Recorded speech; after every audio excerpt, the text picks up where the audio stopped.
간밤에 뉴욕 증시 3대 지수가 모두 급락 마감한 바 있었습니다. 지난주 금요일에 이어서 현지 시간으로 어제까지 합쳐지니까 2거래일 연속 뉴욕 증시가 하락한 거고요.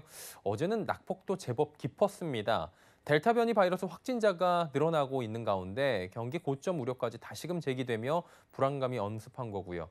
우리 시장도 이에 하락세를 이어갈 수밖에 없었습니다.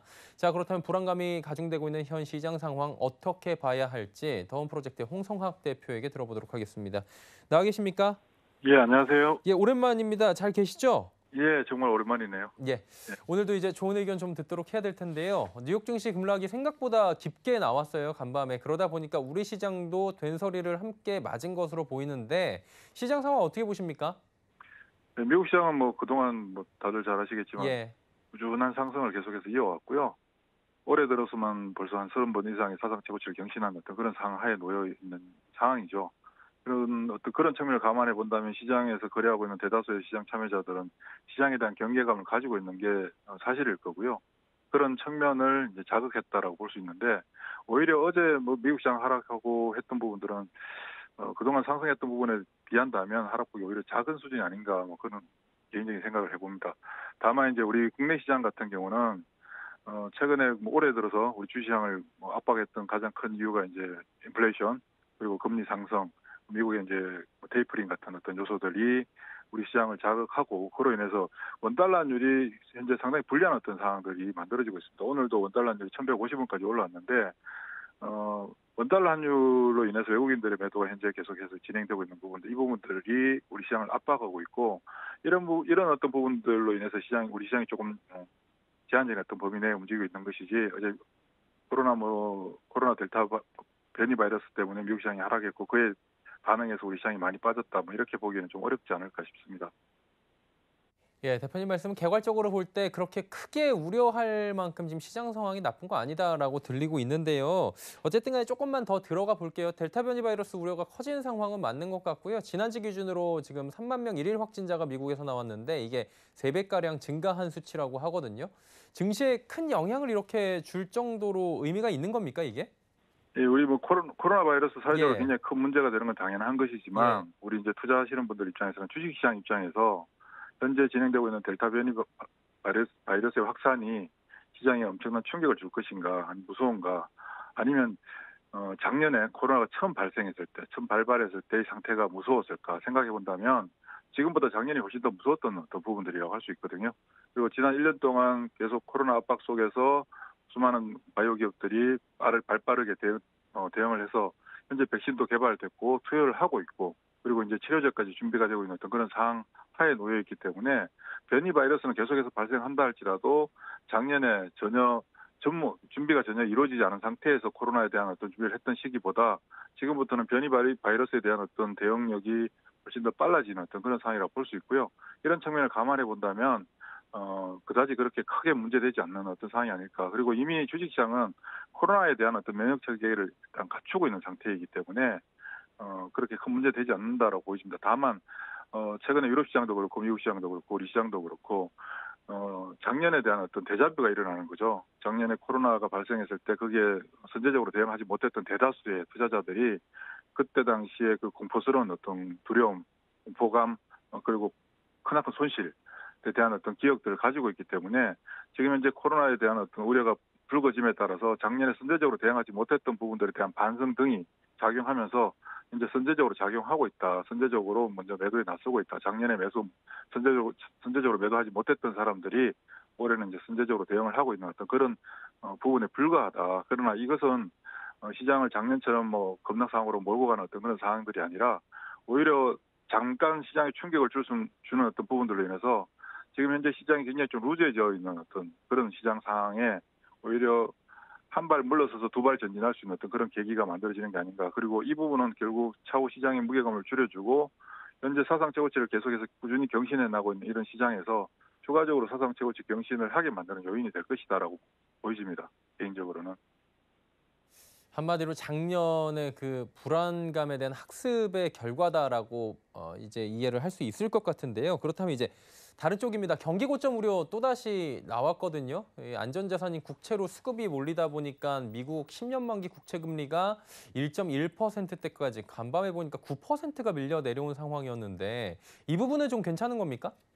어제 미국 10년물 국채 예. 금리가 뭐 8%까지 하락을 했는데요. 급락했죠, 사실은. 자, 여기서 좀 아이러니한 게 올 상반기에 미국 국채 금리가 상승하고 상승하는 이유가 이제 인플레이션에 대한 우려 등등으로 인해서 이제 금리 상승하고 그런 국채 금리 상승이 결국은 연준의 테이퍼링을 조기 실행시킬 것이고 연준의 기준금리를 인상시킬 것이다. 라고 하는 부분들로 인해서 올 상반기 내내 시장이 압박을 받았거든요. 그러면 역설적으로 금리가 인하돼서 국채 금리가 하락했으면 시장에 대한 두려움, 유동성 축소에 대한 두려움이 사라져야 되는데 오히려 시장이 델타 변이 바이러스에 의해서 충격을 받는 과정 속에서 금리도 급락을 하고 금리 급락하는 과정 속에서 주가도 같은 방향으로 움직였단 말이죠. 이 부분은 결국은 그동안 금리가 상승하는 근원적인 이유에 대해서 시장에서 고민을 하지 않았었거든요. 금리가 상승하는 가장 구조적인 이유는 경기가 상승하고 물가가 상승하는 부분이 금리를 올릴 수밖에 없는 명목금리는 결국 경제 성장률 플러스 물가 상승률이기 때문에 금리가 올라갈 수밖에 없는 구조하에 놓여 있음에도 불구하고 근원적인 이유에 대해서 고민을 하지 않고 단순히 금리가 상승함으로써 유동성이 축소된다라고 하는 부분들에 대해서 시장이 우려를 했었는데 지금 현재 어제 나타난 현상을 놓고 본다면 어제뿐만이 아니고요. 지지난주부터 계속 나타난 현상인데 금리와 주식시장의 그 관계가 그동안 역외관계에 놓여 있다가 정외관계로 이제 바뀌어 나가는 어떤 그런 과정이라고 볼 수 있습니다. 그리고 최근에 어제 금리가 하락했던 요인은 여러 가지 이유가 있을 수 있으나 첫 번째는 금리 상승을 빌미로 인해서 그러니까 금리 상승은 채권 가격의 하락인 거죠. 채권 가격의 추가 하락을 예상한 매도 세력들, 숏플레이어들이 매도를 단행했다가 실제 추가적인 어떤 채권 가격 하락이 나타나지 않는 거죠. 그러니까 금리 상승이 나타나지 않으니까 그 부분에 대한 환매수 부분이 있었다라고 볼 수 있고요. 그다음 금리가 상승하는 가장 큰 이유가 이제 물가 불안인데 현재 올해 상반기에 물가 불안을 가져왔던 가장 큰 이유는 이제 원자재 가격의 상승입니다.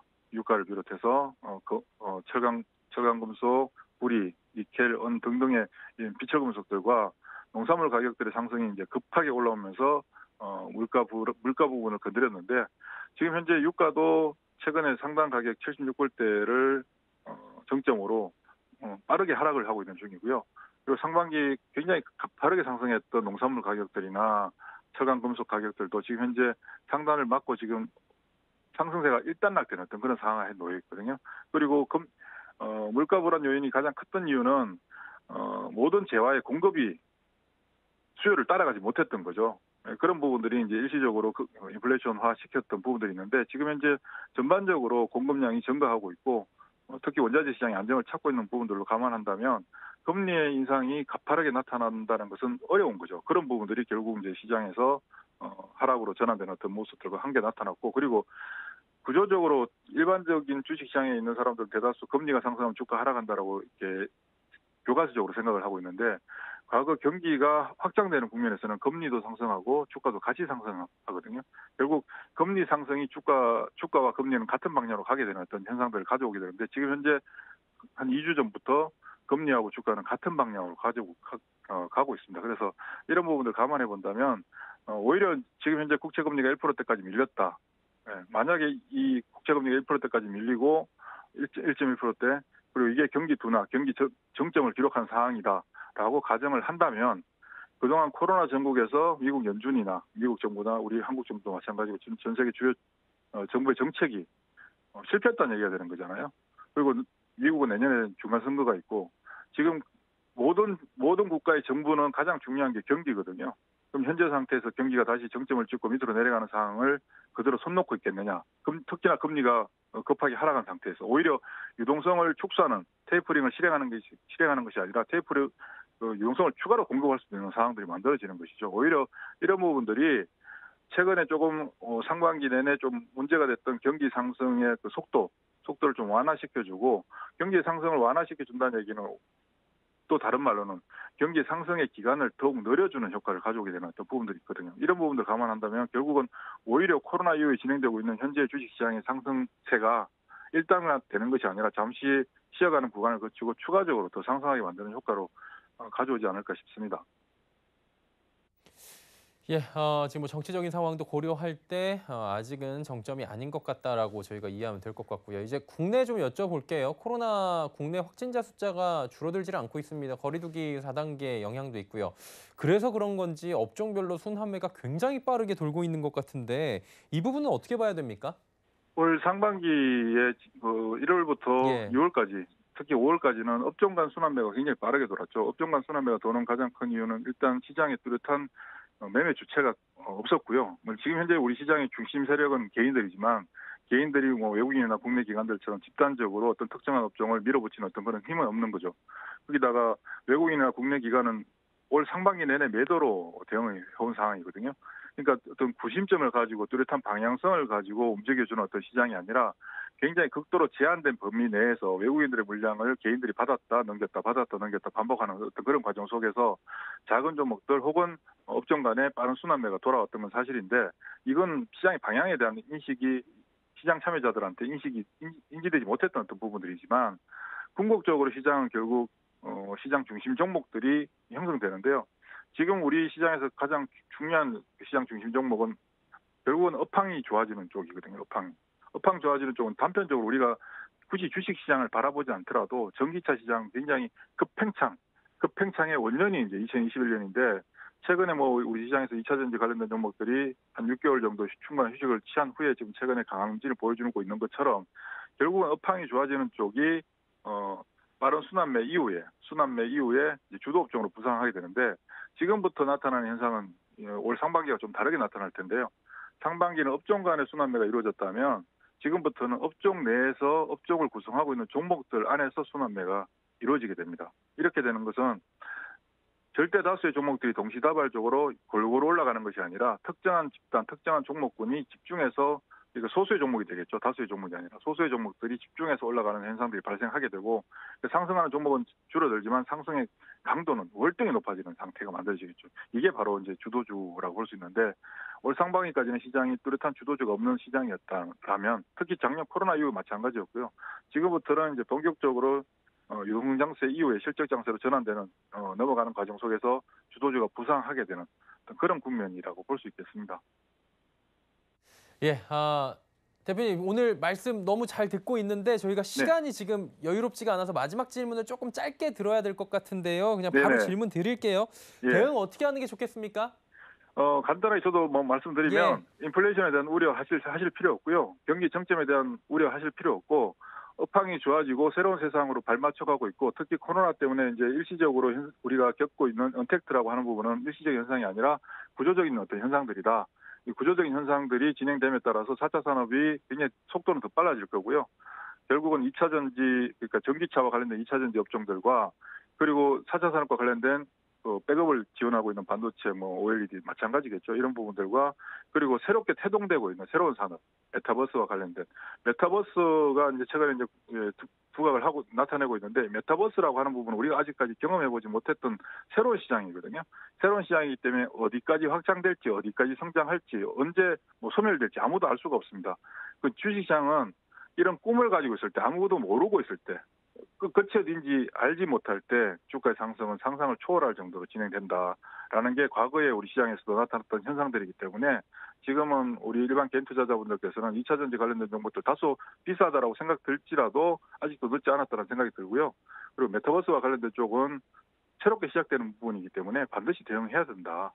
그렇게 한다면 이런저런 어떤 이유들로 시장은 항상 이런저런 이유들로 시장을 괴롭히고 있잖아요. 시장 참여자들을. 그런 부분들에서 좀 벗어나서 좋은 성과를 가져오지 않을까 그런 생각을 하고 있습니다. 예, 예, 전략들까지 들어봤고요. 시간 관계상 대표님 여기까지 듣고 다음에 저희가 한 번 더 여유 있게 모시도록 하겠습니다. 잘 들었습니다. 예, 고맙습니다. 예, 홍성학 대표와 함께했습니다.